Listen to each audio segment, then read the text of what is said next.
So the work that I now do is all about getting leaders to be more authentically themselves.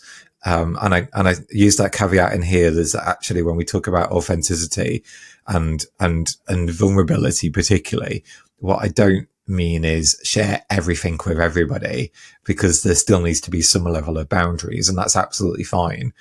And, that if we have a really psychologically safe environment, then we encourage more people to open up.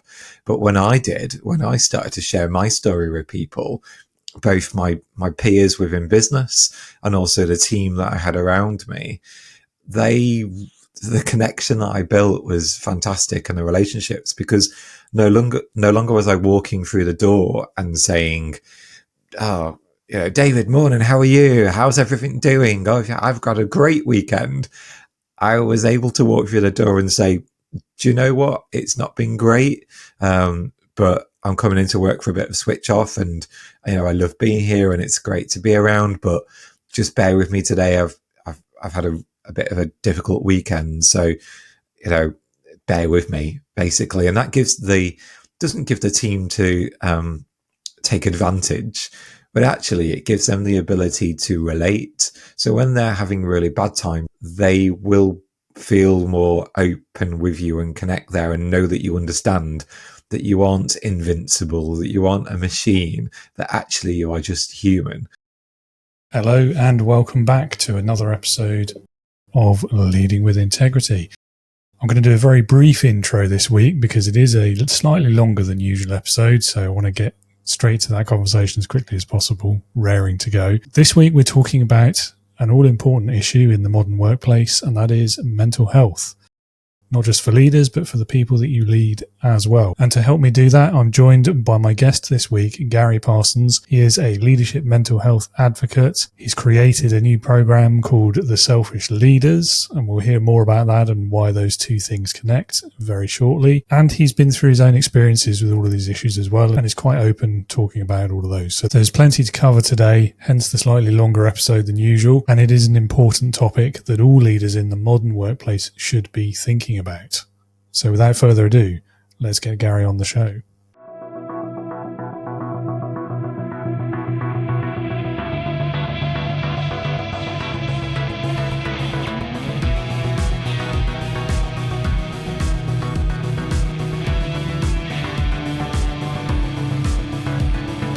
Welcome to the Leading with Integrity podcast. Leadership talk for the modern manager. With your host, David Hatch. Gary, welcome to Leading with Integrity. It's great to have you on the show today. Thank you. Yeah, great. And really exciting to be able to chat to you. Thank you very much for inviting me. Yeah, I mean, our last conversation went very well, didn't it? It's a shame we didn't record it, really. So it's good to get this one on tape. It's always the way. Always the way that we always catch up. And so you and I didn't know each other until recently. So it was definitely an interesting one. So note to self. Yeah, I know there's probably some things on there that we don't want people to hear. Yeah, that's probably fair. Right. Well, let's get us started then. So over to you for a little bit, really, to tell the listeners a bit about yourself, your career so far, what you do today, why you do it, and anything else in between that you want to talk about, really. Yeah, that's such a big opening question to ask me. Tell me about you and what you've done, because I've had so much experience and so many different twists and turns on the roller coaster of business over the last 16 years of business, particularly. So I'll jump into that, and we'll probably dive back a little bit further, I'm sure, throughout the podcast. But certainly in 2009, I started a consultancy business. So in the middle of a recession, I always talk about it being the craziest and best thing that I ever did. I don't know whether it was. I'll reflect on that every time I say that question. I say that statement. So for me, I started a business 2009. It was a HR people consultancy business. So we worked with companies focused around their people ultimately. So everything right through from recruiting the right people, managing them through the HR process, that little bit where we want to keep them engaged and retained in a business, pay them. So we had a payroll team, and development as well. So we went and and grew the business and acquired a development business, which was crazy and exciting at the same time. And really did really well. And we turned that business into, me and my co-founder, we turned that business into a multi-award winning business. It was and is a 7-figure turnover business. I did incredibly well. What I didn't talk about over those years, and only been talking about in the last year or so really now, is that during that period, and about 8 years ago in 2017, I was really struggling and really battling with my own mental health. And it's something that we don't talk about. And we'll get into this. I've dedicated the last year talking about my own challenges and getting voices of other people to speak louder and get that volume out there that what I went through was something normal in business. And the association that we have with mental health and severe depression, as I had as at the time, that we associate that with failure, or, which is a really hard word, so forgive me on that, but we associate it with a business closing down or bad things happening. For me, through the team that I had around me, the co-director that I had around me, I found a way, and the support that I had professionally, I found a way to keep on going and doing well. So I absolutely talk about it, because I'm one of the many people, I'm sure, but one of the very few people that outwardly talk about success and the growth and the amazing things that I've had alongside the word depression and mental health. And I've stepped away from that business, stepped away early this year. And now I'm fully committed to what I set out on a mission last year, and I've wrote down on a piece of paper, and I've got all over documents all over my computer, which is to break the stigma of mental health and well-being within the world of leadership. And that's hopefully something that I'm doing very well, and something that I'm seeing. Yeah, I think one thing that strikes me about that story in particular, and I wonder how much of it we don't hear from others as well, is that those kind of mental health challenges aren't necessarily associated with that F word that you mentioned, and that sometimes people, like at the peak of their success, can be going through these challenges, these mental health struggles, depression, burnout, hyper stress, all of those kinds of things, and nobody knows, because it's not normalized to talk about it. It's a really interesting thing. So, like I say, last year, so on the 1st of April 2024, I went out on my own and said, right, this is what happened to me. This is the experience that I had. And then I started talking to people about it. And it was amazing to hear the amount of people that said, I've been through something similar. In fact, one of those early conversations was also an investor. And I'll expand on the story slightly, actually. So in 2017, when we won one of our first big awards, I remember standing on stage and accepting the award for the business and thinking, I shouldn't be on this stage. I had full-on imposter syndrome. I was full of anxiety. In fact, I'd been to see my cognitive behavioral therapist, my CBT, that I'd done earlier that day. I was full of antidepressants going through my body, and I had to stand on stage and go, wow, we're amazing. Wow, look at this award. And then give a speech, which doesn't always happen when you go to award ceremonies. But on that occasion in 2017, I stood on stage and I was accepting that award and shouting about what we've done and what we're going to do, knowing too well that what I was personally going through. By the way, my co-directors next to me were in tears because they were so proud and so excited about the award that we'd won. And I can't watch TV. I can't watch Holby City without being falling into tears. So, to try and hold it together, going through all those mental health challenges that I was, my co-directors so proudly in tears behind me, and I had to try and hold it together somehow. It was a real challenge. And it's what, like you say, we just don't associate that word as much as we should do with, with mental health, because there are so many. I see it's that we're a lot more grounded. So on the back of that, I went back to the office the next day and spoke to my co-director and said, look, we're doing really well. We're being so successful. And I really want to go out and I want to tell people my story, because he knew what I was going through. When I was disappearing off to medical appointments, he, started to, certainly would have started to ask questions, but we managed to keep it under wraps at the time with everybody else, rightly or wrongly. And I said to him, look, I want to go and tell the world what I'm going through. And even to this day, I don't know whether it was the right decision to hold back on it. But one of the things that he said to me was, look, if we go out to the world and tell them that you are struggling with your mental health and we are wanting to attract investment, we're wanting to grow, we're wanting to scale up, this could be the death of our business. So I reluctantly accepted what he'd said and moved forward.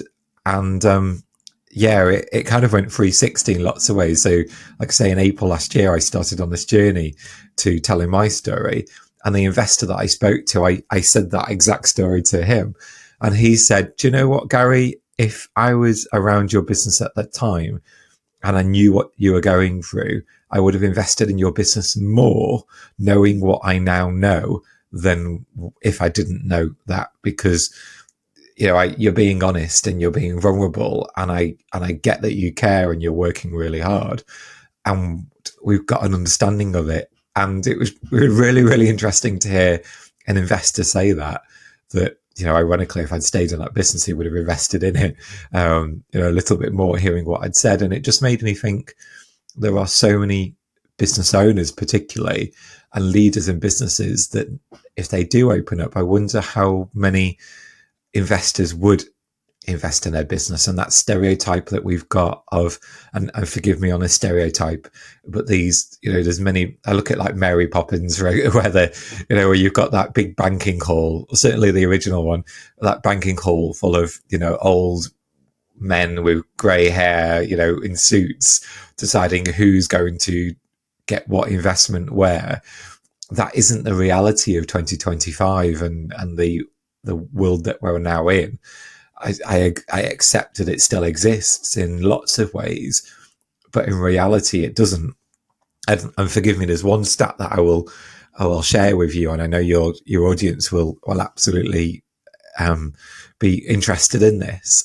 So when I went out to the world, and I had a really good friend that was doing a positive psychology degree, and she said to me, Gary, it'd be really good if you get some statistics together. I wasn't in a position to start that research. So I went out and looked at the research, and there was one, it's called like the Untold, oh goodness, it's gone out of my mind now. I'll remember if it's like the Untold Toll report. So a startup report for founders and leaders. And within that, it said that 72% of founders and leaders of businesses will experience challenges with their mental health. And I'm just going to say that again. So 72%. So nearly 3 out of 4 leaders, founders of businesses will experience mental health challenges. So we've started to realize very quickly, just with that statistic, it's so normal. And I don't want to invalidate anybody's challenges or struggles that they're going through. But actually, if investors think that that isn't the reality and they can go and invest in businesses of leaders and founders that aren't struggling with their mental health, then more fool them. And it really just helps me just argue my case when I use that statistic. Yeah, it is kind of a scary statistic, that, isn't it? But I think, the story of that particular investor is genuinely encouraging, and it's heartwarming, isn't it? Because that is the default assumption as a business owner. If you're looking for investment, things like, and it's not just restricted to mental health, I think, but it is that you've got to paint the rosy picture, and a lot of people, I think, see that as realism in business. Like, investors don't want to take that risk on you if you have these challenges on your business, if something's not quite working, and all that sort of stuff. But actually, maybe you're right. Like in 2025, maybe this isn't such an issue for them anymore. But also, I think it's about the kind of investor you want in your business. Do you want someone who is that sort of hard-nosed traditional person who's going to, like, the second anything goes even slightly off plan, or, the second you have even like the slimmest doubt or failure in your mind, or you have any kind of mental health even like entering on the horizon, they're going to pull their cash and run, or they're going to boot you off the board or the leadership team? Or do you want someone who's actually what is truly, in this day and age, I think, realism, who understands that the value of the business is in the team leading it, is in the people doing the work, and therefore sees the importance and the value in looking after those people, making sure they can do their best work and be their best selves at that company or organisation. So, off the soapbox a bit, but no, I agree with you.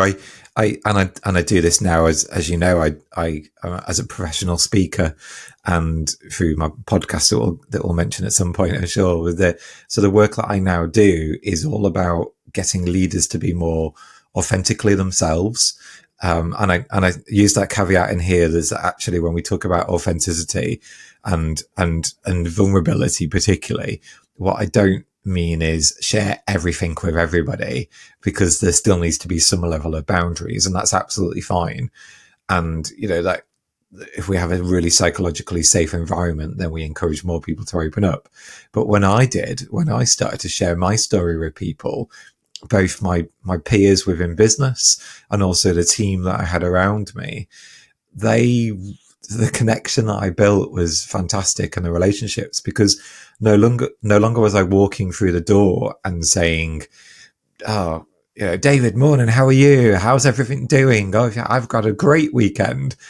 I was able to walk through the door and say, "Do you know what? It's not been great, but I'm coming into work for a bit of switch off, and I love being here, and it's great to be around. But just bear with me today. I've had a bit of a difficult weekend, so bear with me," basically. And that doesn't give the team to take advantage, but actually it gives them the ability to relate. So when they're having really bad times, and we're sadly the way of our life is that at some point in our lives we will lose somebody that we love, somebody that we I see the cancer diagnoses that are going on with in the world. There's going to be somebody that is diagnosed with cancer. Either we are, or somebody around us maybe. There may be some scares. Something difficult will happen in our lives. And when that happens to you or happens to one of your employees, they will feel more open with you and connect there and know that you understand that you aren't invincible, that you aren't a machine, that actually you are just human. And they're not asking, I use a phrase, I use this with my friends for many years, is that there's always a reason but never an excuse. And I don't want anybody to excuse me. I don't want them to say, oh, here you go, Gary's using it as an excuse to not do X, Y, and Z.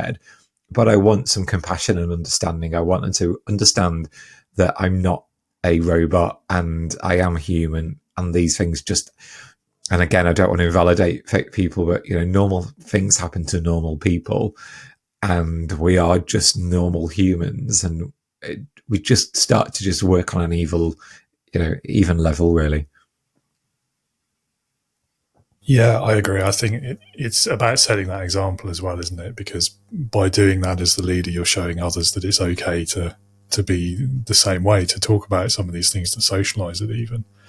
And I so agree with you on authenticity as well. I feel like that's a word that's been sort of hijacked by marketing and the influencer culture a little bit, with the great irony that most of what they do isn't authentic. Ironically. No, I agree. Ultimately they're good at what they're doing. Ultimately, if a marketing team, particularly the world that I was in, which is employer branding, was an element of that I was involved in. If you want to market your business and you want to attract employees to your business, then you want to be authentically yourself.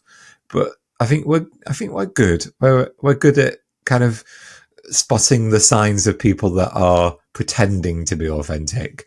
And, certainly a lot of people will talk about policies versus what it's like on the outside. I was with somebody recently and she said the company that she used to work for, and she gave the example as, on the outside it looked bright pink. And when you walked through the door and you looked at what it was like to work there, it was dark green. And she said it was completely different to the business that you thought it was, because they do a lot of marketing around what it's like to work for them.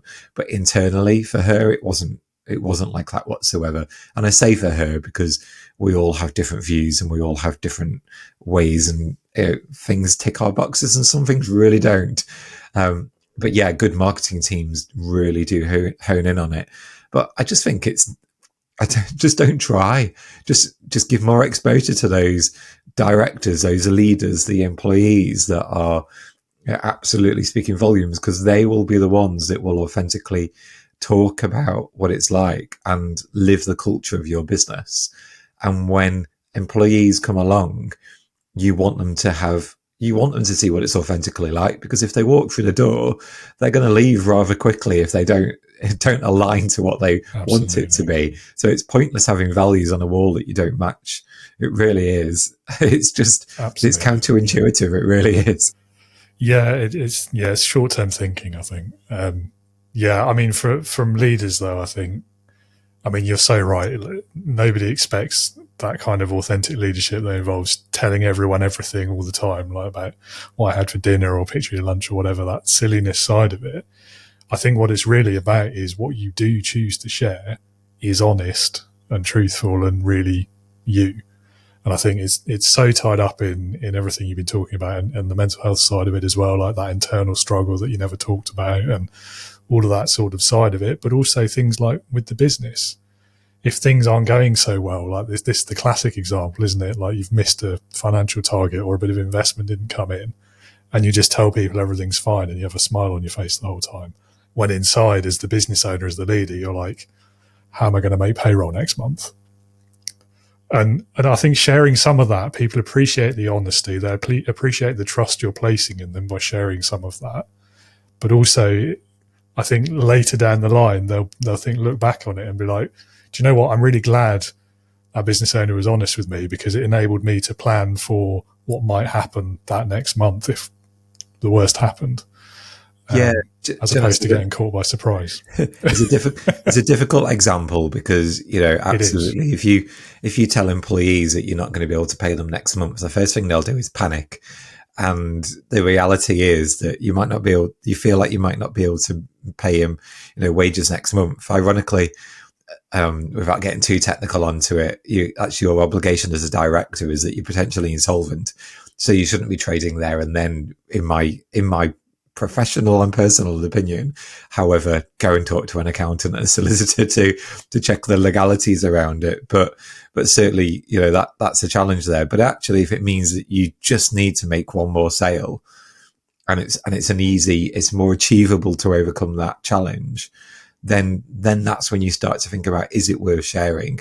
But if it means that you're all doomed and it's going to be impossible to pay everybody, then yeah, there's a different way. And I guess it's down to circumstance. And there's companies that I saw somebody yesterday that posted onto social media, and they said marketing isn't internal communications, and internal communications isn't marketing. And actually, companies have now got internal communications employees that are working to make sure that those communications go out right. So yeah, maybe a conversation and a podcast episode to have with somebody from internal comms to say, what do you do in this scenario? And I'm sure even they wouldn't quite know the answer, but it's a challenge. It really is. Yeah, I mean, ideally, it doesn't get to the point where it's literally a month. I just pulled that out of the air. But yeah, I don't know. I think you're right. There's the legal responsibility. I think there's a responsibility to your people as well, isn't there? And I mean, everyone's got to make their own decision if they find themselves in that situation, I guess. But I have seen it done very wrong. I was just going to say, it's too late at that point. And I was working. Exactly. I know somebody very well that works with accountancy firms, and we were chatting yesterday, and she was saying to me that particularly ones that she's worked with are really worried about sharing. And this is perhaps not always relevant just for accountancy firms, but certainly a lot of firms. But they were really scared of sharing the financials with different partners and different service lines throughout the business. But actually, if we can start being more open with financials and start to just share them, I worked in recruitment a very long time ago, and each branch has their own profit and loss report, and you absolutely get to see how they trade in that business, and you have your your own budgets that you work to. They don't call them targets; they call them budgets for a reason, because you've got to achieve that to be able to make your P&L work.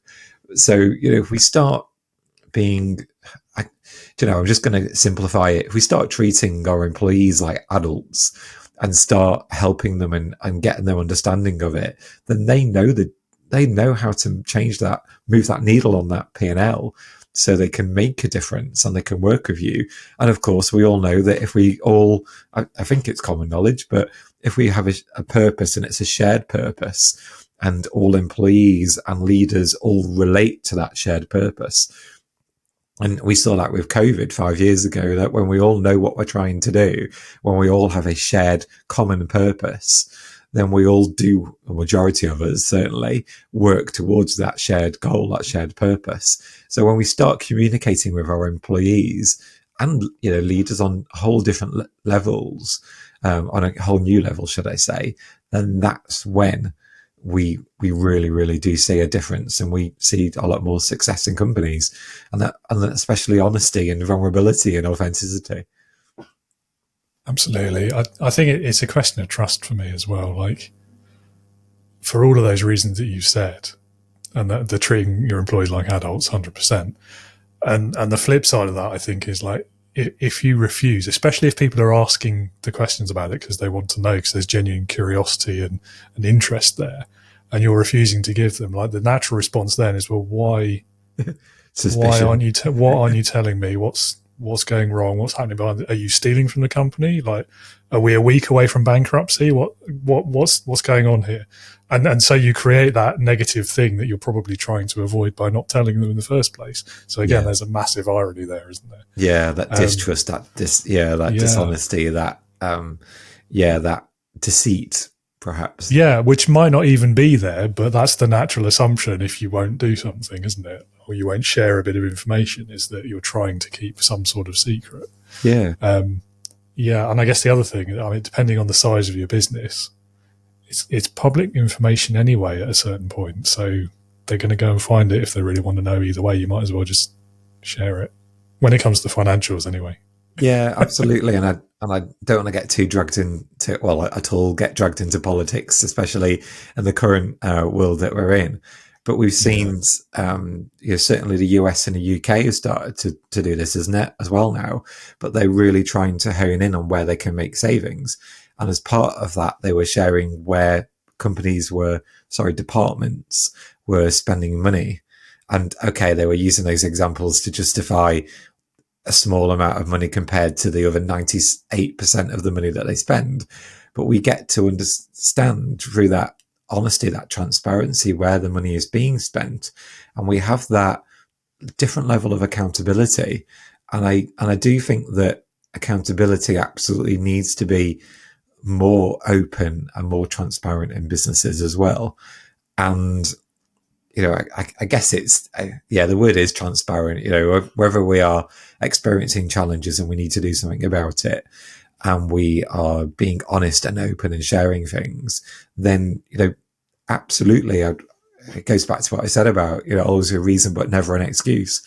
Why are you spending £100,000 on this? We want to know, we want to understand it. But then, I don't know, I'm feeling, as I'm saying it, I'm hearing that kind of, that phrase is a small bit of knowledge is dangerous, and we've got to make sure we do it in the right way. And it goes back to how we manage communications. It's not easy. It really isn't easy. Yeah, I mean, you're right. None of it is easy.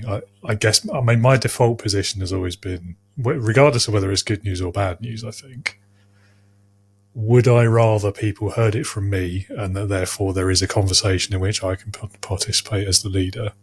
Or would I rather they find out from someone else, perhaps a rumour, perhaps inaccurate, perhaps with the wrong emphasis? And to me, that's a no-brainer kind of question. I want to be in the conversation. I want to make sure that it's honestly delivered, that it is transparent, that it's accurate as much as I can. And if you were, as the leader, don't want to be in that conversation, then you're accepting that they're going to believe whatever information they can find, or regardless of what gaps or inaccuracies or, dare I say, mistruths that they may find. So, that's why I see transparency is so important in leadership anyway. And I know I'm on my soapbox again. You're allowed. You're allowed. Yeah. I mean, that's so true in the political context as well, isn't it, in recent years? But yes, like you, I'd rather not veer into that today. It'll probably change within a week of recording this as well. So, that's true. Yeah, we might as well just not bother because it's changing every day at the moment as well, isn't it? Absolutely. Yeah, it's getting a bit hectic is probably the word, isn't it? So I'd love to talk about this new program that you've been developing, and I think you've got a keynote speech around it as well, and this idea of selfish leaders. Because to me that feels, I don't know, like a bit of like a contradiction in terms, but let's hear like your take on it and how you define it and what led you to creating it, and then maybe we can dig into it a bit. Yeah, ironically, thinking about politics and hearing the word selfish leaders, it feels like we might get drawn into that a little bit more. But actually, yeah, it's a concept. So ultimately, as I explained at the start, I started out on my journey to break that stigma of mental health and well-being with leaders, because we just don't look after ourselves well enough. And for many years, certainly working in HR and development as I did, I saw that the people naturally went to that, a bit of guilt really, to say, you need to be looking after your employees. Are you looking after your employees?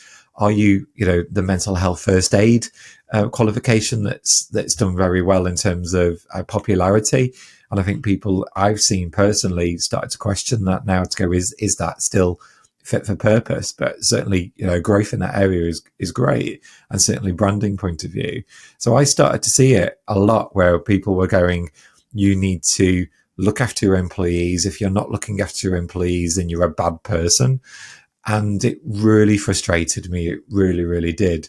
So from my point of view, I started to say, well, actually, if we're going to change the world of leadership and we're going to look after our well-being, then what we need to do is, look after the employees' well-being, then I see it as being a top-down process rather than a bottom-up process. So if we can look after those leaders and we can make sure that they are absolutely looking after their own mental health and well-being, particularly, so that full 360, then they will naturally be more compassionate. They will understand what's going on with their employees, and it's great.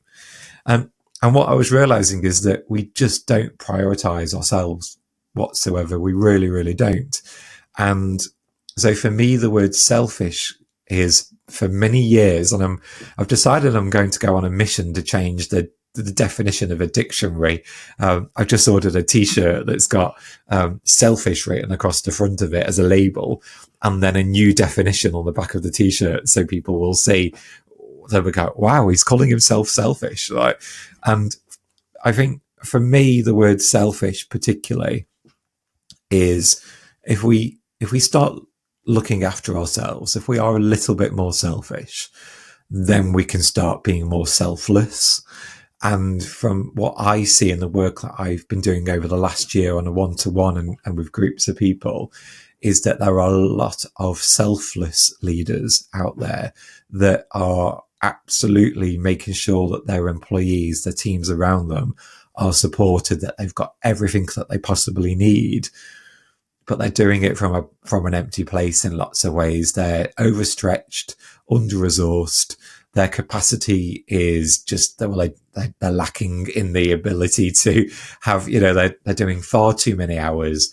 They are getting far too involved. And the work that I'm doing and the program talks about boundaries. So we look at the boundaries that leaders set. And I don't just mean turn your phone off after 5 o'clock and turn it back on at 9 a.m. But I mean, those are emotional boundaries as well, about getting too involved into a project and getting too, and I don't know if you've come across the drama triangle. So it's a really interesting world of psychology where we have the victim, we have the hero, and we have the perpetrator in there as well. And we can come in and save the day and save that victim. but actually we become the perpetrator, the villain in that story sometimes if we get too involved. So it's that sense from a leader to actually sit back and still support them and still make sure that it happens and you can resolve a situation depending on what's going on. But if you just emotionally, mentally get too absorbed into that, then not only have you lost lots of hours, but you've also lost that. I don't know about you, and I've had a really busy day at work. All I want to do is switch off and watch something stupid on TV. I don't want to have to think. I don't want to watch a really interesting crime drama. I want to just sit and do nothing, or I might go to bed early because mentally we're drained. We're overwhelmed with what's gone on that day. So the program is very much focused on, and the keynote is certainly telling my story as a speaker, and reminding people about the boundaries, that the difference that it does make, but just getting people to be more selfish, because if we are more selfish, it's that classic, and I use them, but they are absolutely cliches, so they make me itch a little bit, is that those signs when we get on a plane and they say, in an event of an emergency, always put your mask on first, and before you do with somebody else. That is ultimately going, let's break that down. If you can't breathe and you die, you can't support anybody else. So quickly get your oxygen and make sure you can breathe, because when you can help other people. And we're just forgetting that fundamental, that we are forgetting that we're not inhuman, that we're not robots, that we do need to look after ourselves, because let's face it, if we're not there, then nobody is supporting those employees. And that is quite dangerous for an organization, particularly the higher you get up that chain and how involved you might be in supporting those employees. Well, it's hard to argue with the idea now you've explained it. So I used to be one of those leaders who, exactly as you've described, I think it was the team first and myself second, if then. And it did, in hindsight, it did lead to burnout. It led to exactly what you've talked about, like the really struggling at the emotional level to let go of stuff when you got home. The phone was always there. The emails were always flashing, even in the dead of night. And you just, it is very difficult. And when you become a business owner and entrepreneur as well, I think it gets even worse, because then you're personally, probably financially, definitely emotionally invested in the success of that business. And how you define that success can be quite problematic sometimes as well. Yeah. And it just leads you down that path, doesn't it, of all these challenges, these mental health issues that are just kind of waiting to catch you out once you get to them, those pitfalls to fall into. So I'm coming around to this idea of being a bit more selfish as a leader. I think where I am at the moment personally is seeing it as part of the leader's role and responsibility is looking after the team and the people, but the leader is included within that. They are part of the team. They are one of those people. So you do have to look after yourself too, and not as an afterthought. Mm. And I really like your explanation as well. To me, again, we're trotting out a cliche here. I hope you'll let me off, but it's that whole argument about the ends versus the means, isn't it? And I think the ends have stayed the same. It's looking after the people, achieving the result, etc. It's just the means of how we do that, isn't it? And the order in which things need to happen. Yeah, it does. And I'll not get too super technical on this, but I looked at the dictionary because I was desperate to find a word, and I challenge your audience, if there's anybody that's listening and thinking there is a word, you need to use this, and somebody said to me, it's just self-care, and I was like, no, that's not it. I always feel like I need to go and chat to Susie Dent or somebody that's understands words, and I actually went back and looked at the etymology of the word selfish and where that came from, and tried to find somewhere different, because when you look at the word selfish, you go, the dictionary currently defines it as somebody that is very self-absorbed, that they just care about themselves, nobody else. And it's very, very one-sided. And then when you look at selfless, it's about looking after everybody else. there's no kind of middle ground. It's like, actually, how can we be selfless by still checking in on ourselves, by still being more self-aware, that we are making sure that we're not burning ourselves out, that we're not overstretching? How can we do that? And so I've just decided that we just really need to change that word selfish, because we're not arrogant, we're not self-obsessed, we're not, it's not at detriment to everybody else, and we're not putting ourselves above others. Actually, what we're doing is we are looking after ourselves, because then we can support other people. And I'll say it again, how can we be selfless if we're not selfish? We're coming from an empty place. It's a real challenge, and you make a really good point there, is that we do spend a lot of time and feel as directors, particularly and entrepreneurs, that we need to look after everybody else and need to make sure they're okay. And we just forget to look for the signs. And part of the work that I do, and in fact, a big proportion of the work, and certainly a lot of the conversations I have with HR teams, is they say, we need to get our leaders to be more self-aware, because it's just not happening, and they are just running around and trying to do everything, and we can't stop them. And it's leading to burnout. It's leading to, that feels quite an extreme to use the word burnout. And I don't use that, it's not a throw around word that I use. Having had, I've had clinical burnout myself. I see people where they just aren't able to make decisions that they need to, or fast decisions, good decisions.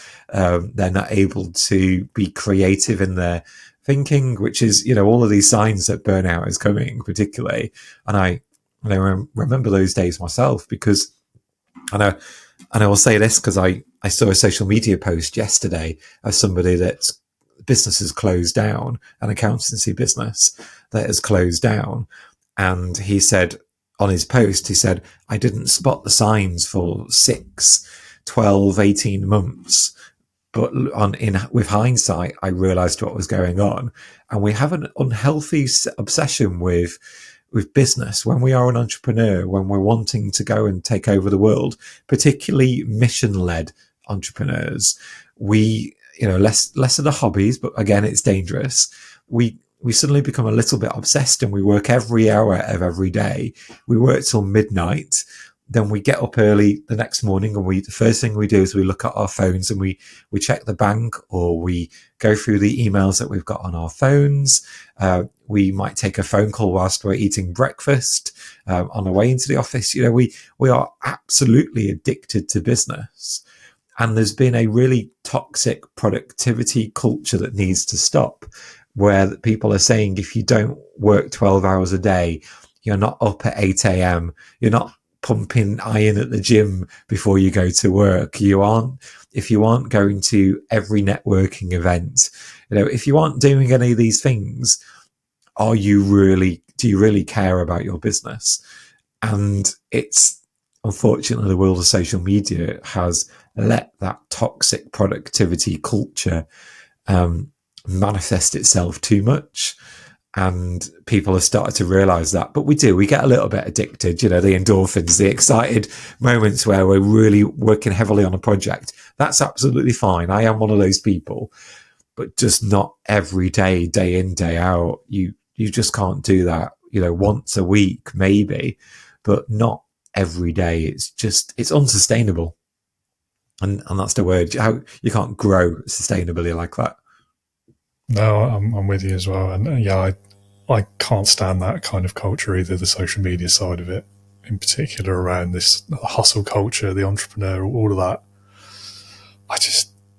Especially when they use that word productivity, because there's the fundamental misunderstanding of what that word means there, isn't there? Because actually it's not about working the most hours, is it? It's about producing the best outcome in the shortest amount of hours. That's what productivity means. The more you do in the less time, that is the definition of productivity. So anyway, yeah. It's like work smarter, not harder. Exactly that. And there's something missing there, isn't there? But it's getting all the clicks and the views. That's why they're really talking about it, I suspect. Yeah, and they're right. I think unfortunately, it's the people that are successful or have been shouting about it for a long time because, lots of people are naturally, early risers, or, they've seen success and they are saying you've got to work hard for it. Absolutely. We agree that you've got to work hard for it, but they're perhaps quite often trying to monetize it.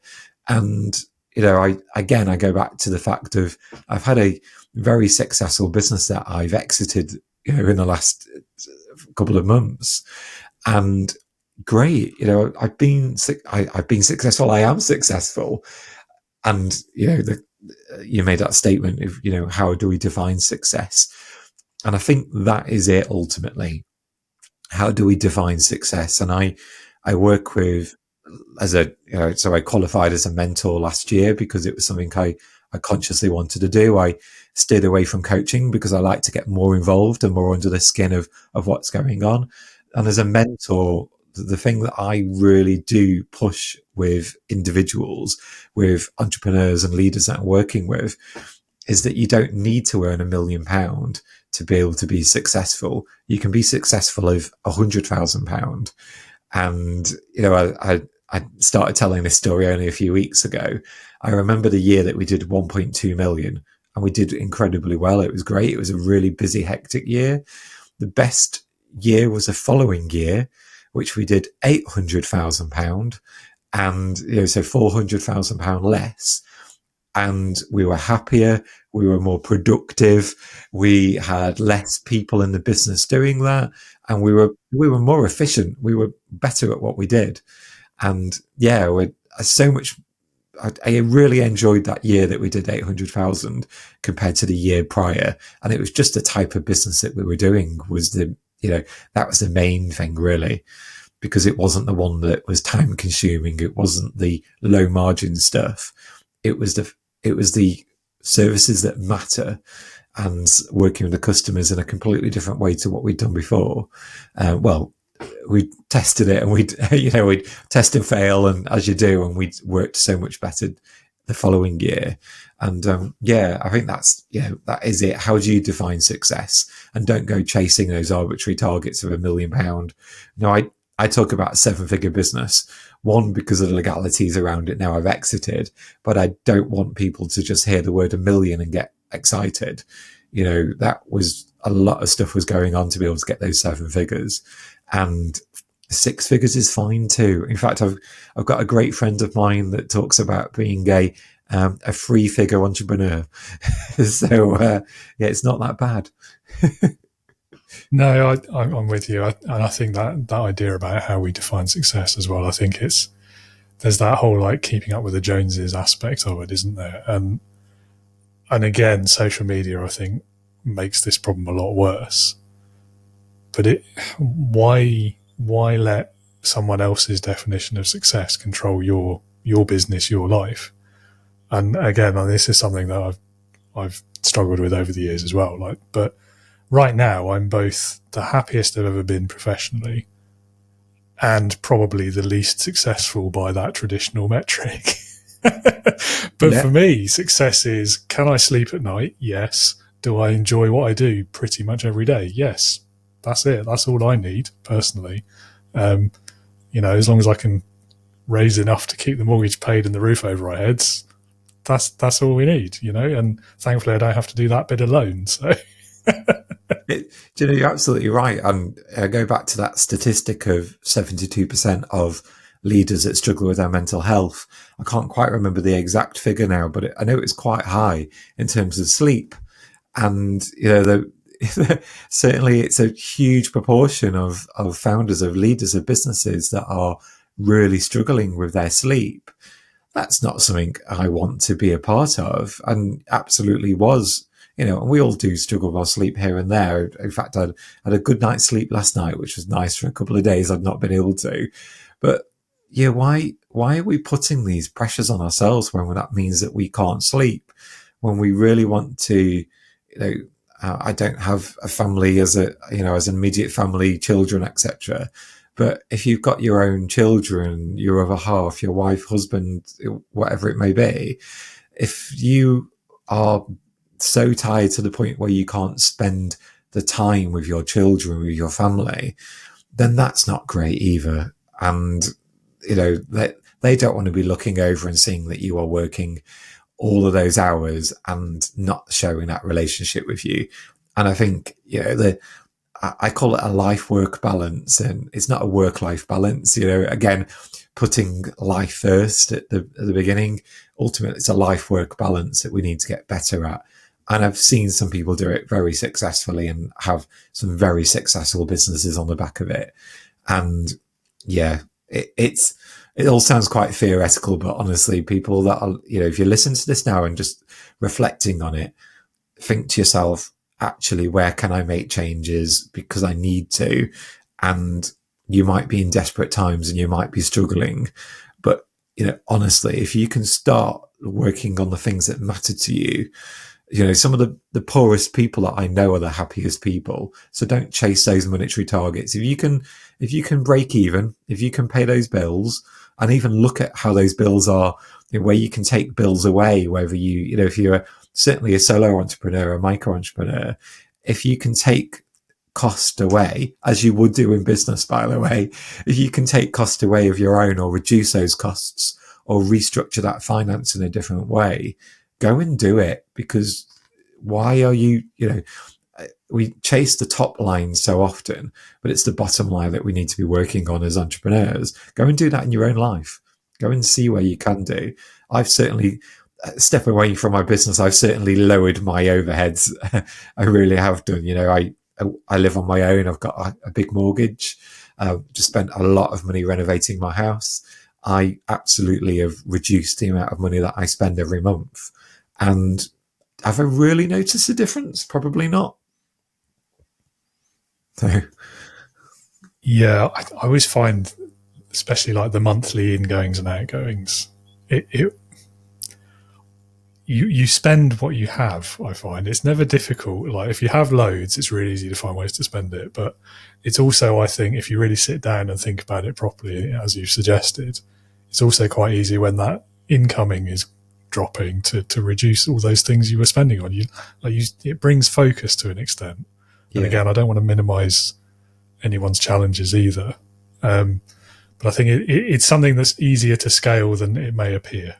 If you can there's a lot of things you can learn to live without, I suppose. Yeah. And my financial services, financial advisor friends will say, save £1,000 a month, for example, if you can, rather than spending £1,000, if you can save £1,000, go and put that money into different investments where you can do with the right advice. Because go and turn that money into something. Because if that means that you are wanting to get your mortgage paid off and that is your goal, I don't know whether that's the right goal or not. But if that's your goal, then let's focus in on that. Go and get that advice and go and work with those people to be able to do that. Or it might be that you just want to save up to go and do something more.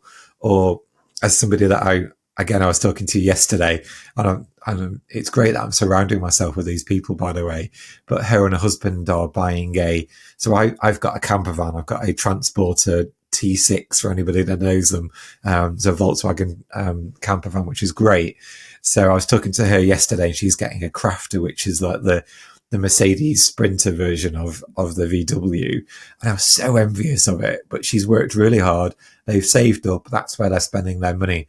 And do you know what? The type of work that she's doing, she's realised that whilst they're spending that money to get that converted and saving up to have that done, she's changing the type of work that she's doing so she can work remotely. And they're going to go in the van and they're going to go around Europe, and they're having a little Vespa bike to go inside it as well. And that's what she wants to do. And so she's gearing and configuring her work life so she's able to do that. Like, why do we not do that more? Why do we not cater, get the businesses to work for us, not the other way around? And just taking that long, hard look at ourselves and just going, what are we doing this for? How can we tweak? How can we pivot what we're doing to be able to work better for us? I know at the moment I've just said that, the sun has just started to shine through, which is great. But, the sun is coming out.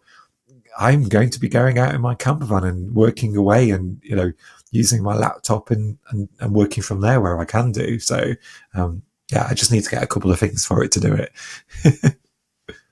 Yeah, I mean, there's definitely an attraction to that whole the digital nomad life, isn't there? 100%. Yeah. So, I mean, one final thought. I mean, we talked about sleep a bit there, didn't we? I did a whole series of interviews last year about burnout, speaking to specialists in that area. And interestingly, very high, if not top on most of their lists about things to do to recover from or prevent burnout was get a good night's sleep. And I know as well from other reading I've done, like there's a lot of positive health outcomes that are associated with that as well. Or vice versa, like negative ones if you don't do it. Yeah, I agree. Absolutely agree. It's not just one night's sleep either, but just getting on top of your sleep. Yeah. And then just like rest as well. I think, that for me, that was the biggest, I've got lots of books here, and so a shout out to the Burnout Survival Kit. That was a really, really interesting book. I'm going to grab it now to remind myself of the name. Imogen Doll. Imogen, brilliant book, and I definitely think it's one that people need to have a look at, because there's just some emergency challenges when you open it up and you go, in an emergency, how can I deal with this? But there's also some good techniques to be able to get on top of that. So yeah, I felt like burnout was a buzzword for a while, but it's absolutely is real. It's something that I've gone through, and something that I've recovered from, and it can rear its ugly head very quickly. So, you do need to just keep on top of it. Absolutely. Yeah. I mean, it was a buzzword, but I don't think that makes it not a real thing.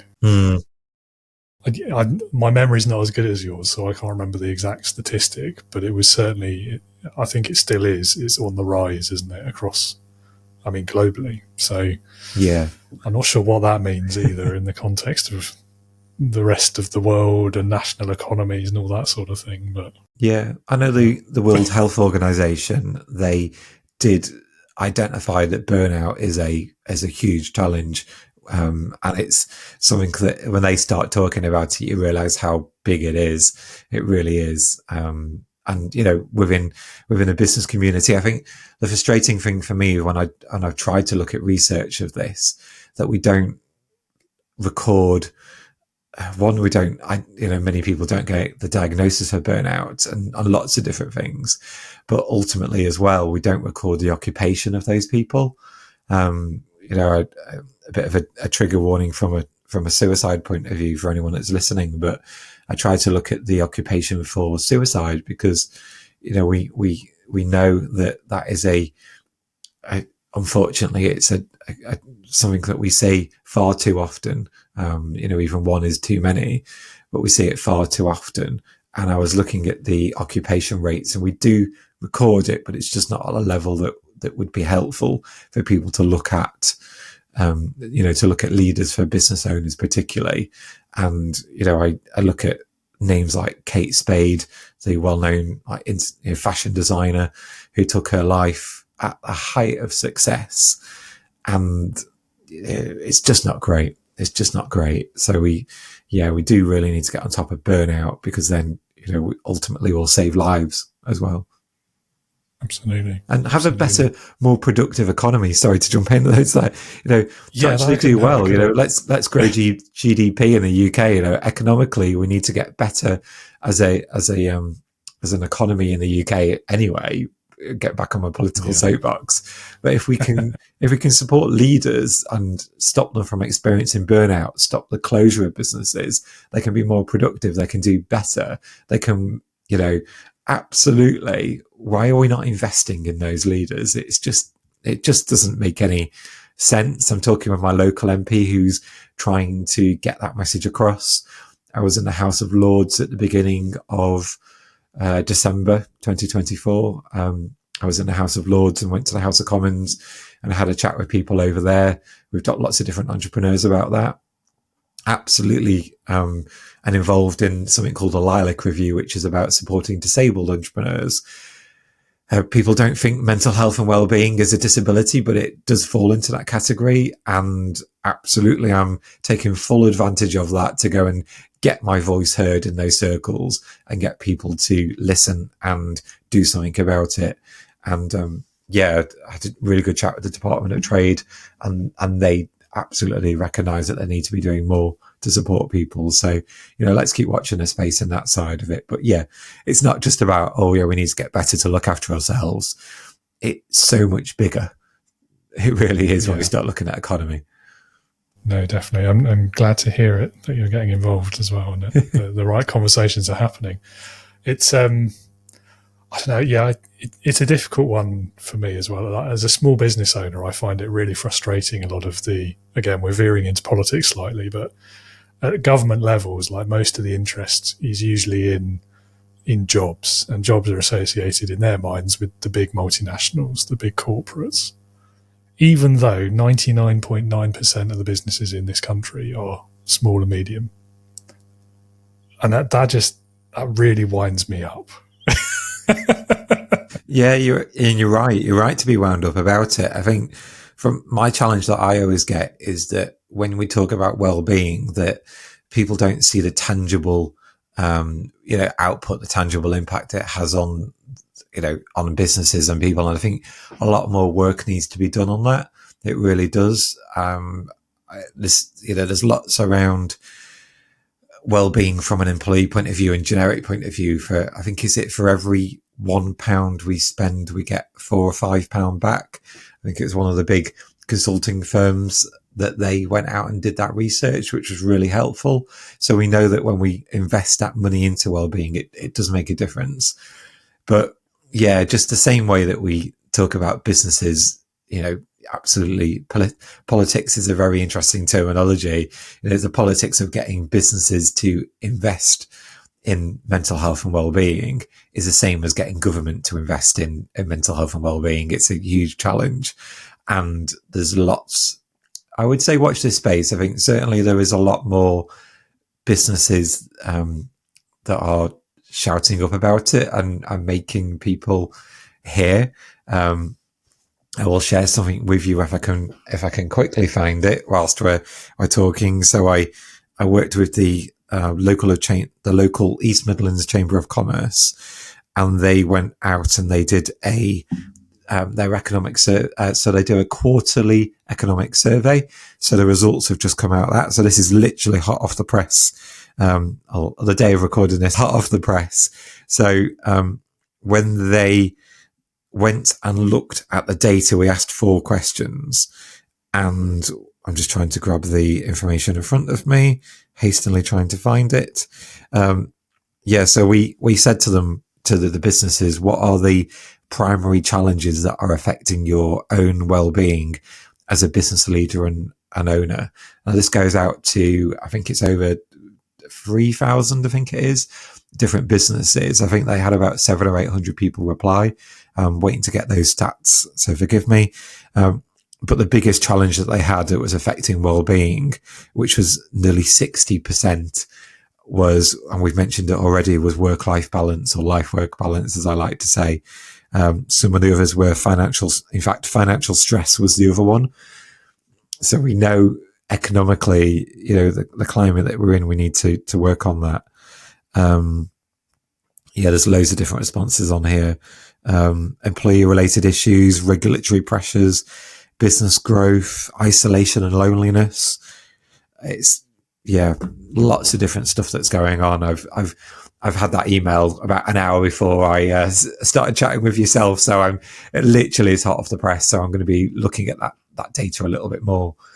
So if people like the Chamber of Commerce can gather that data and we can start finding that and hearing about it, then we can start giving that to government and getting policy to be, absolutely start to see change in that. So, I'm really excited that the East Midlands Chamber of Commerce, through lots of badgering and pestering them to get them to do it, like absolutely the influence that has is amazing, and the senior management team at the East Midlands Chamber have absolutely been phenomenal with it. I've got to say, they've been absolutely groundbreaking in wanting to really do something about it.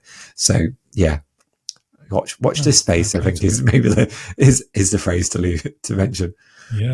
Yeah, fair play to them. Yeah, I mean, sadly, there's nothing on that list though that's surprising. Yeah. All familiar stories, I fear.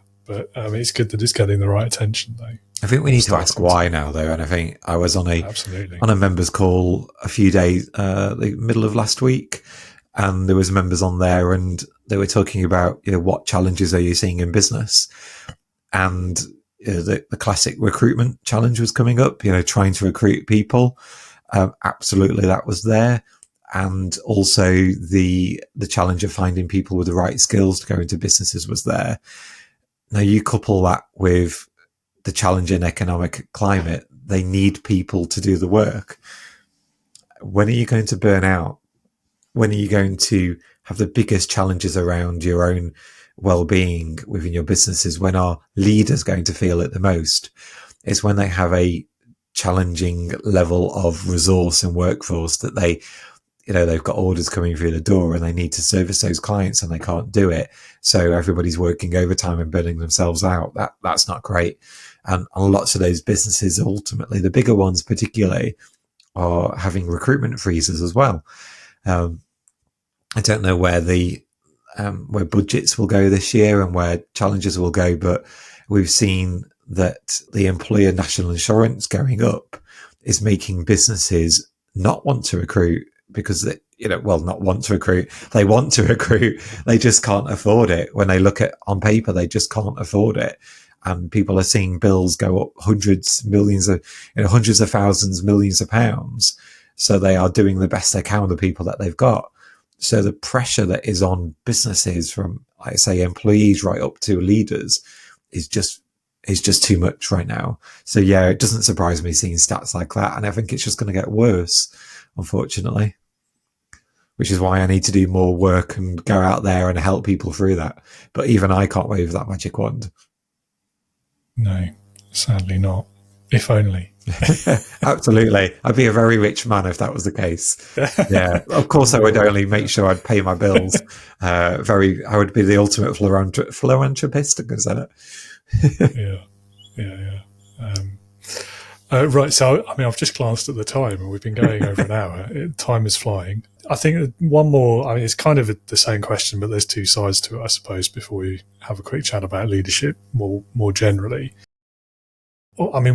What advice would you have for leaders or entrepreneurs who may be struggling with their mental health? And then the flip side of that is, and then what should they also be doing for the people that they lead? So you can answer it in two halves if you like. Yeah, absolutely. And remind me the second half if I forget. So the first half is, I've got to say, the very fact that somebody recognizes that they're struggling with their mental health and well-being is the first thing that needs to happen. And I know it's a bit of a cheat answer here, but there's so many people that don't recognize that they just think it's normal. They feel tired because they feel like they've been working too much. So so people that aren't spotting the signs, I would say straight away, those are the things that you need to be doing. And I'll add that in here now. So if you're feeling tired too many times, then absolutely start saying to yourself, is this right? Is it okay that I'm feeling tired today, tomorrow, again and again and again? When am I going to stop feeling tired? And notice that. If you're feeling fine and you're listening to this and you're going, oh yeah, I'm fine, I don't really struggle with my mental health, then just write a journal. And I'm not saying that you will struggle with your mental health, but I'm saying just start writing a journal. Just start being more self-aware. So spot those signs when you're tired. And it's a bit, I see the advert on TV where they say, have you had a cough for a week or longer, or 2 weeks or longer? If you've been feeling tired for a week or 2 weeks or longer, that's too long. And I'm not a medical professional, but I would say that's too long. So if you're starting to see that, start to think about what's going on in your life. Secondly, look around you. Are you the only person that is doing particular tasks? We talk about, particularly in business, that we wear too many hats and we've got to wear the marketing hat, the finance hat, different side of things. Start to think about that a little bit more. How reliant is your business on you as an individual? And what can you do to change that? And I don't mean go out there and employ lots of people or spend a fortune on a bookkeeper or accountancy. Don't do that. But just step back and just look a little bit more down that lens and go, what can I do? Because it might be that you are doing things that you don't need to do, and you can just start to look after yourself. I think I've started to answer the second part of that question a little bit too prematurely, but yeah, I think spotting the signs for me is that first step. So if you're starting to say to yourself, how can I manage my mental health? I'm starting to see that I'm struggling. How can I do it? Then you are already on that pathway. You're already on that route. And I would say, and with some hesitancy, because I appreciate that we've got to protect our boundaries a little bit more than we would like. But if you are starting to struggle, the best thing you can do is start having a conversation. And I will say, go to that circle that you can confide in, those people that know you well, because you will find out very quickly that you're not on your own. And it's something that we experience as leaders is loneliness. That phrase of, it's lonely at the top. It is. It really is. So if you start to feel like you're struggling that little bit, that you're struggling with your sleep, we've mentioned it a few times, so it comes to my mind straight away, but you got low energy levels. I think about my old phones where I put them on charge and they don't last very long. And, as much as I charge my phone to 100%, the battery capacity isn't great. So if you're feeling like you are recharging your batteries to 100% and very quickly your battery runs out the following day, then that's a telltale sign to me that you need to be looking at that and just share that conversation with people around you, because very quickly you'll realize that you aren't alone, and you will realize that conversation is quite a normal one and other people can relate to it, and people will start to hold you accountable. Of course, I'm going to say work with a leadership mentor like myself and, get somebody to hold you accountable. And I do think that if you're a coach, you're a mentor that is listening to this, I think you do have more of a responsibility than anybody to make sure the people that you're working with, that you're supporting, if you spot the signs or you're hearing the words that they are starting to go down that slippery slope, then you are responsible and you need to be pulling them to one side and having that conversation with them, even if they don't want to hear it. Good sleep is a really good thing. Just, and doing that little bit, that time and motion study. Where are you spending your time? Where are you emotionally getting too involved in conversations?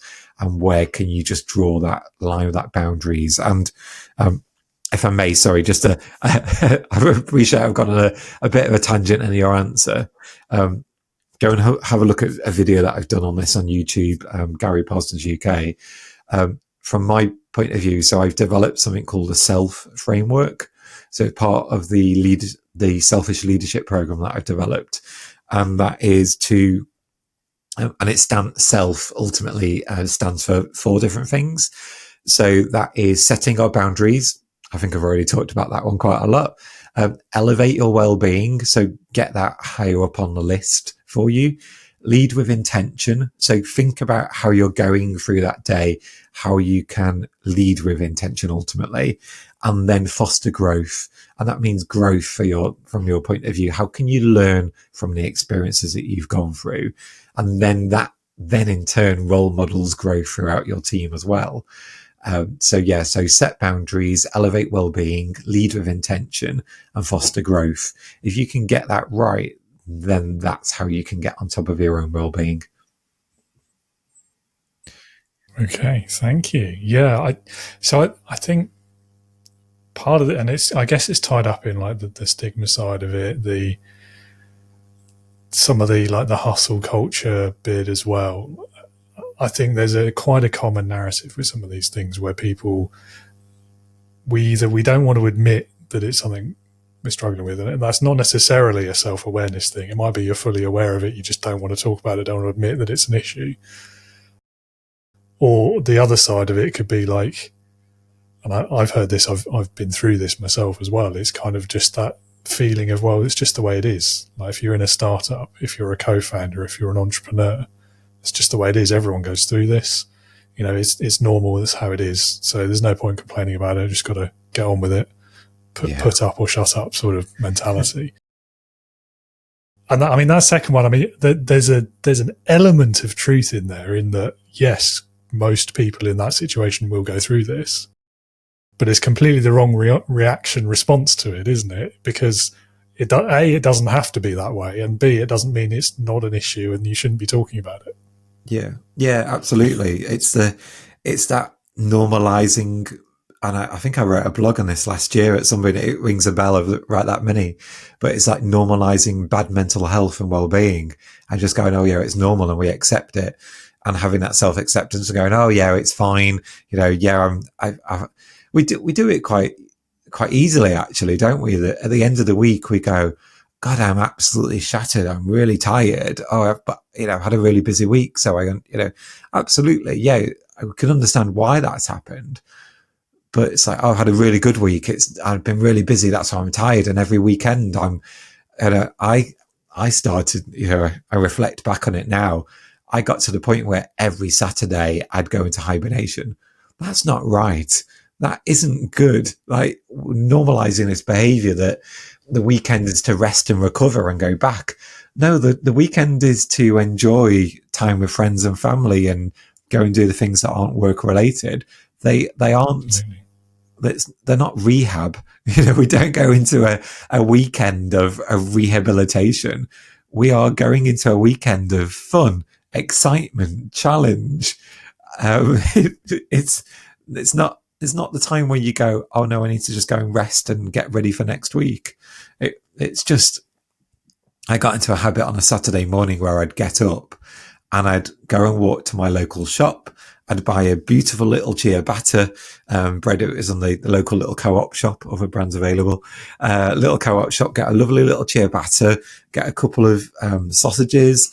Take them back home. Anyone that listens, I'm vegan, so vegan sausages, just in case they think, oh, who's getting meat sausages? Go back home. And I think I've got some like lovely chutney or sauces. Go back home. In fact, I think at that point I was eating dairy, so I had like an egg on there as well, and just make myself this most beautiful egg sausage ciabatta thing in the morning. And that was how I'd start my day, by getting up, going out, and just starting and building that habit. And that was just something that I really enjoyed at a weekend. And that might be a coffee. I've got a lovely, where I am in Belper in Derbyshire. I've got a UNESCO World Heritage Site on my doorstep. So I'll go down, and I'm doing it later today. I'm going down to have a coffee with a friend and going to chill out, and just, it's a beautiful setting with the river there, and the kids going to play, and people, going past and paddle boarding. I saw somebody the other day, and just going to just relax and enjoying that stuff is great. So we should do that more, really. Absolutely. And actually, I think as an entrepreneur, a business owner, especially if you're doing it on your own, actually, that's one of the great benefits, I think, is that you can do things like that. You have enough control over your diary, whereas we may not have in employment roles, that you can just program in downtime. And that's something I've got way better at than I used to be. And it's made such a huge difference to just general levels of happiness, lack of anxiety, all sorts of things. Yeah. That's when I talk about lead with intention. You get your calendar and put an hour's of lunch in. Go for a walk. And when I had my team, they were great at. So we had a policy where they couldn't eat at their desks, and it felt very rigid and very horrible that they couldn't do it when they first read it on paper. But actually, it was part of our culture, is that we didn't eat at our desk. We ate with each other and sat and had a chat, but we'd get out of the office as well, and we'd go for a walk. And when we opened a new office, it wasn't as embedded as we would like. And I saw that team where they would eat at their desks, and I got them to move away from their desks. And the difference it made to them, they were really against it at first. They really, really were. But just having that, that downtime, even if it was just 15, 20 minutes of downtime, which I, don't advocate, they need to have a proper amount of time, but just going away and just having that time away and switching off, they go back and they did so much better. And you see it with, and I will say this, by the way, I'm the least fit person. I don't do any exercise whatsoever. But you see a terminology within the Olympics and athletes where they talk about forced rest. And that is forcing you to have rest, to have time out. because when they do have that forced rest, they come back and they do incredibly well. So I think it's just something that we need to take back into businesses, just to, again, not that toxic productivity where we say you'll work for your lunch and you'll eat your sandwich at your desk. And we shouldn't stop people from doing that, but actually go and make sure that they do it, because they just having 10, 20 minutes away from their desk, they can be so much more productive for that next hour. It makes up for those 20 minutes. And I'd love to someone to actually go and do that. I feel like we should get a load of people to do that and monitor it and do a great study on it. But I'm pretty sure they'll see the results come back and do well on the back of it. Yeah, I think you're probably right. And setting aside even like the productivity side of it and whether there is actually a net benefit, it from the mental health perspective and like well-being at work and avoiding things like burnout as well. I mean, it's just the right thing to do, isn't it? And I complain about this a lot as well. People who have listened before would have heard me mention this, I'm sure. But this kind of, someone I had on recently described it as modes of work. And I think we're still stuck in this kind of industrial revolution mindset in a lot of companies, a lot of countries even, that time at the insert whatever it is, whether it's desk, machine, I don't know, shop, till, whatever. But time spent there equates to productivity, equates to output, money, results, whatever. It's just not true anymore. It hasn't been for like nearly 100 years, I feel like. Yeah. So why are we still thinking in those terms? Anyway, you shouldn't be having lunch at the machine. You should be, go and eat by the lake or go for a walk or sit in your car even would be better than sitting at your desk. Yeah. It's that mental break, isn't it, from this is not work time, therefore I shouldn't be sat at work. Yeah, I was reading early this morning about a great friend of mine who he's a very well-known psychologist. He's had some amazing books that he's written, and I'm Tony, I'm really lucky to have him in my circle. And he has decided that he doesn't work Mondays anymore, and he now does a 4-day week because he wanted to try it because he'd heard so much about it. And there's been some real positive stories out, a bit mixed, but some real positive stories out there about a 4-day week. And you're right. I think it was Henry Ford that really pushed on this 5-day 9-to-5 work mentality that we have all fallen into. And evolution has changed. We no longer have children in factories. We know that no longer happens. It's absolutely the evolution of work has really changed. I feel like we've gone through a kind of quite a big revolution of work over the last few years, particularly triggered by COVID. I think it was there before 2020 where companies were trying to adopt. We saw like Virgin, who went out to the world and said, you'll have unlimited amount of holidays. Don't see that as much anymore. I know it backfired on a couple of companies, but it was that kind of relationship of going, you can have as many holidays as you want. And that was, that culture was trying to push through. And then in 2020, it absolutely proved that we can work remotely. We can work flexibly. And people started to measure what employees were doing on the back of what they were achieving and their output, opposed to the presenteeism and absenteeism that they were focused on.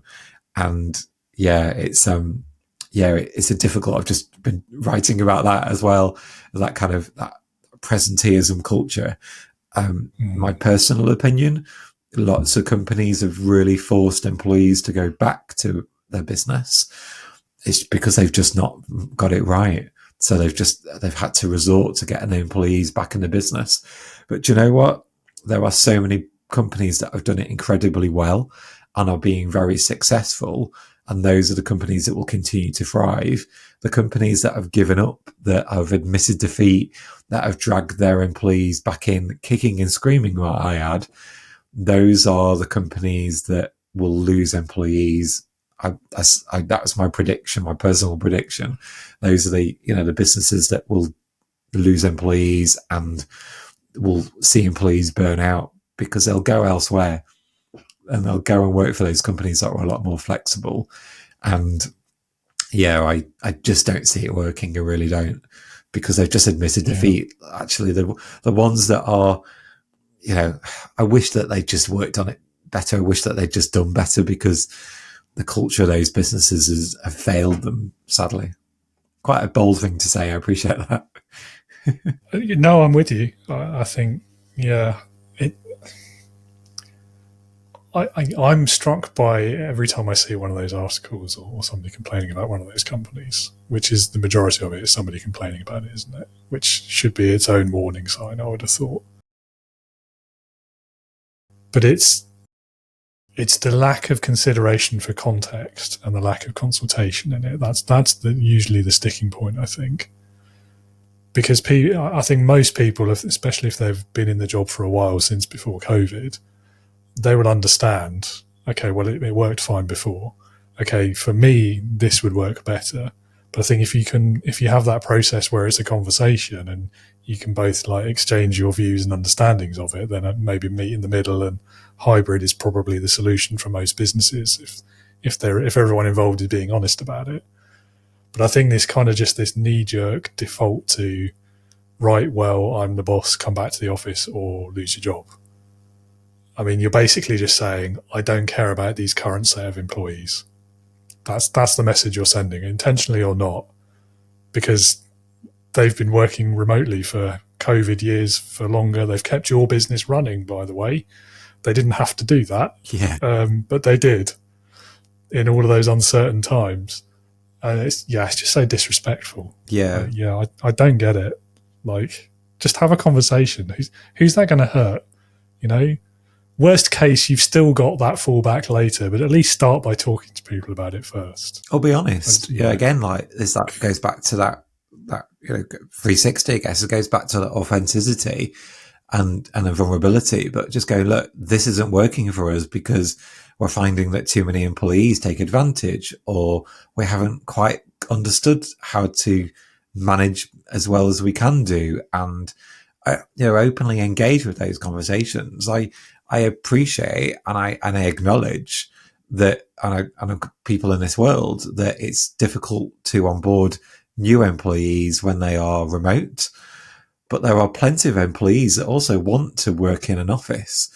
So we can get that balance back, then great. I think it's, there's still there's a lot to be done to figure out how to effectively work with remote and hybrid environments and how to get that right. But just being that little bit more vulnerable and just saying, look, we're trying to work our way through it. It isn't necessarily the right way of doing it. So actually we need you to come in for this. And I know you work remotely, but we're running this and we really need you to be here. That's fine. If employees are sitting there and saying, how dare you know I'm not coming in, I work remotely, I won't come there, tough, then that's not really the right culture to have in your environment. But if you actually are saying to, look, we're still working on it, it's going to take us another decade, generations take a long time for a culture to change. So we're still trying to get it right as a business, but we're doing this, we can't quite figure it out, but could you come in because we need to do X, Y, and Z? When graduates find it particularly hard. I've seen lots of businesses, being in the world of HR for a long time where I was, finding graduates that are coming into a business and trying to onboard them and trying to find their way into the business. It's really tough. My godson was one of them back in the early days. He was really struggling to find the right way to get into a business. And being there face to face, seeing the whites of people's eyes, then absolutely we get to, we really get to understand and develop an understanding of a culture better. But don't give up. Don't give up and just say, that's it now, we've given up, everyone's back. Just say we're still trying to work our way through it. Yeah. I don't know. I think the fact that there's quite a few companies out there, quite a lot probably, who are managing to do this really well. Even the challenging aspects of it, like onboarding. And again, like for new entrants to the workplace who've never worked in a physical location anyway, they don't have any expectations around that. That shouldn't be more difficult if the company's getting it right. And maybe it's I don't know. It'd be very easy to make that kind of sweeping statement, wouldn't it? Like it's just grumpy old managers who just don't want to change their ways, and that's equally unfair. But I do feel like there's not enough compromise, meeting in the middle. There's not enough conversations in these organisations where it is going wrong. Yeah, there's plenty of people that are trying, but they just can't get it right, and they don't know why. And I feel like we've got a duty as a business community to be able to help them as well. As a society, we need to help them. But I do feel like and it's a sweeping generalization because I know some people are desperately wanting to try, but those businesses that have clearly just given up and just gone, I'll just come back into the office, or they are unwilling, probably is the right phrase. They're unwilling to explore it and try and overcome it. They've just gone, do you know what? Everyone get back in the office, tough. Those people really do need to change. But yeah, there's plenty of people that are giving up because they just can't figure it out. But yeah, the ones that genuinely don't want to change are the ones that annoy me. Yeah, that's it, isn't it? So I mean, on that note, sorry, I'm conscious of time as well. Yes. But on that note, one thing that I have to laugh at, because it's the only way to deal with it. Like, I'm not disputing there will be some organisations out there where physical in-person is the only way their organisation works, for whatever the reason might be. Let's not get into the why. But I do feel as well, though, if you're going to say that to your employees, you've got to have the evidence to back it up. Yes. And so on that evidence, like the classic one that you see in these articles all the time is, it's about the culture. It's just not the same. And I have to laugh at that massive irony there, because by saying it's the culture and then forcing everyone back into the office who mostly don't want to be there, what exactly do you think you're going to be doing to your culture? Yeah. Like, how is that solving? You're forcing people to be somewhere they don't want to be, and you think that's going to be better for right? Well, that is their culture, is it not? Like, who are we to say what the right and wrong cultures are in businesses? But certainly that's their culture. I don't know. But it feels like a no-brainer that everyone in the room not wanting to be there is probably not the right culture any business wants, isn't it? Like, culture, nevertheless. But it works for some people, but probably very few people. Absolutely. If you're comfortable with high turnover and a culture that's tough, coming or not, is not a great culture to have, but it's one nevertheless. Yeah, it's a choice. Some people choose to do that. I'm sorry, I'm aware of time as well. Is a friend of mine, and I don't want to. I'll keep it as anonymous as I can do. But a friend of mine is one of the top billers within the company, does incredibly well, and they are still holding them accountable to the amount of sales calls that they do, the amount of meetings that they have, but they are doing phenomenally well in terms of financials. And I can't believe these cultures still exist. I used to work in a business, in a recruitment business that was very much like that. I was the top billing margin consultant in the country, or one of the top billing margin consultants in the country. And I'd still go onto sales calls and they'd say, but how many of these have you got? And if you've absolutely far exceeded your financial target month on month for a year, they would still tell you off if you've not made enough sales calls and not had enough sales meetings. And we go back to that phrase of working smarter, not harder. And I talk about myself as a lazy consultant because I did very well, and I didn't really have to try very hard to do that. But there was no way that I liked that culture of being told that I had to do X amount of calls. And unfortunately, that still does exist. And how I see it is that there are lots of regional directors, for example, where they are looking at those figures and they are saying, I've got to report into the board, and the board are looking at how many sales calls we've done and how many sales we've done, and they will hold me accountable. So I need, trying to use some anonymous names here. I've got John over here that's doing £100,000 and doing 10 sales calls. And I've got somebody, Jane over here that's doing 100,000 calls and doing £10 of sales. I need to balance those averages out somewhere. But they are absolutely driving the high performers mad because they've got to hit those sales call targets, and they'll drive them away from their business because they'll go, do you know what? I'll go elsewhere. People that value that I am bringing the sales in, and I'll go elsewhere. And that's just going to leave those companies in a lurch. And it still happens. It really does. And they're just focusing on the wrong metrics. And, the managers need to be more empowered to get rid of the people that are doing low sales calls and doing low sales numbers. And they really do need to just get on top of that.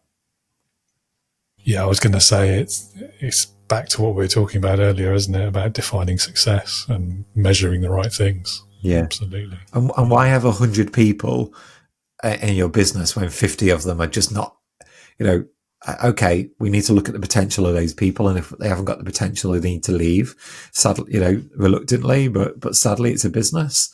But if there are people, if you're doing that with 100 people and you could do it well with 60 or 50 people, then why are you doing it with 100 people? Why? You just need to get better at managing those, those low performers, developing them and, exiting them quickly and looking after those high performers as well as everybody else in the organization. It's just so wrong. And, forgive me for using this word, but so stupid. It really is. It really is. Counterintuitive. Yeah. Really. The definition of stupidity in my own mind. I'm speaking very candidly, I know, but yeah, it is very counterintuitive. Yeah, definitely. Right, Gary, I've got one question left, and it's the only one that everyone has to answer, so you can't escape it, I'm afraid. It's leadership heroes. Leadership heroes. So if you had to pick one person, but it could be anyone you can think of, whether that be alive, dead, past, present, real, or fictitious, but it's got to be someone who, in your opinion, would perfectly embody leadership. So who would that be for you, and why? Do you know, I'm going to use a personal story of somebody that no one will know, if that's okay. But there's a guy called Rob that I worked with when I was back in the day of Dixon's in the UK. I think it was international back in the day. I really missed that brand. It was a great little shop. And I had a guy called Rob who was the manager of that branch. And he absolutely encouraged everything that I did. He was a very compassionate leader. He was somebody that made sure that I was going off to other branches and learning and seeing what was going out there. He protected like my personal boundaries. So, I remember one day he came up to me and questioned something with me and said, "Oh, I noticed that we had a bit of a joke about this. Are you okay? Like, do you want to have a conversation?" And I said, "Oh no, it's banter, but great. Thank you for coming and finding me and having that conversation." And he was a great guy that absolutely encouraged me to do what I needed to do to be able to be successful in my role, and also had my back. He absolutely did. And that was right through to, and I appreciate this is the last question that you're asking me, so I'll not get too drawn into it. But that was right through to when I was unwell, when I was 18, when I woke up one day with half my face paralyzed, and I had Bell's palsy, so a common form of facial paralysis. And whilst I took a lot of time out of work, he absolutely, and I get it. I understand that, companies want to bring you back into the world of work and they want to do a return to work and all of that technical stuff. But Rob, for me, absolutely said, "What do you want to do?" And I got involved in the warehouse. I was putting stock out on the shop floor instead of sales. And he absolutely led with compassion, with adaptability, and saw the potential and the best within me. And he was great, really, really great leader. And I continued to lead with wherever Rob is in the world now. His surname escapes me, but I'll try and find it. Wherever Rob is now, hopefully he looks back and sees how I'm going forward, how I'm, interacting with the world, that actually there's a little bit of Rob in what I do. And I think that's, really, really important. And I mean, that last bit, I'm carrying a bit of that leader with me everywhere I go, even today, after however many years. I won't Too ask. many years. I'll be polite. I won't ask. 30 odd years, I didn't ask. Funny. I'm trying to work out now. Full disclosure, 42 when I was 18. So I'm rubbish with maths, mental arithmetic. Absolutely. So, I mean, the week we're recording this, it's actually International Leadership Week. And the theme this year is leadership legacy. And I think that story, I mean, what better legacy is there for a leader than decades later, we've still had that impact on the way other people choose to lead as a result of what we've done. Great story. Thank you for sharing. Thank you. Yeah, absolutely. It's I can mention so many celebrities out there, but absolutely it's the people that we know, the people that, and I do think as we go through our career, we mature and we find our own way. And, I'm soon to turn 42 at the end of April.